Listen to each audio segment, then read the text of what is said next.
So the house prices are so high now, there is no such thing as a starter home. And so we need to go back to some of these old models we had, like wartime housing, right? So these wartime houses, or strawberry box houses that were built right across the country, were seen as starter homes for a lot of people. And go down some streets in Toronto, you know? Yeah, they're in every small town here in Leonard County. I've taken pictures of them and posted them online to say this is tiny homes.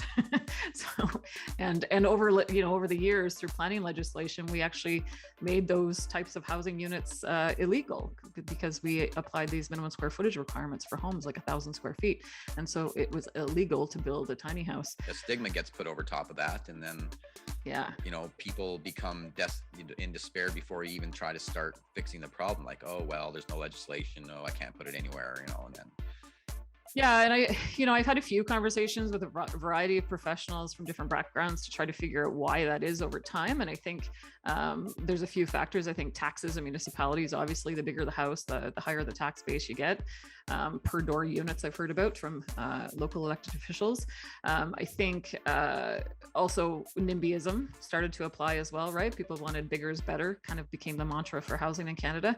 And house sizes went from, the average 1,000 square feet to 2,400 square feet in Canada over the last 25 years. Don't quote me on that stat. It's close to that. No, but you're right. In the past few decades, really, like, tiny homes is actually something that was, prevalent in the world, in history, and, all of life. It was, you build as much as you want, you don't build more.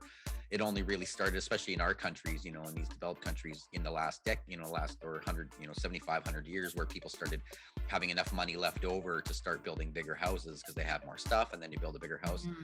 And that's where the whole starter house thing comes. You start off together, but then you have so much stuff. Oh, honey, we need a bigger couch. Oh, well, we have 2 incomes now. We can buy a bigger. So then it's sort of natural. Yeah. It's organic that it follows that.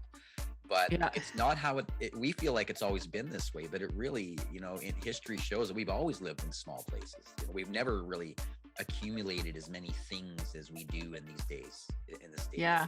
At the same time as, Canadian households become smaller.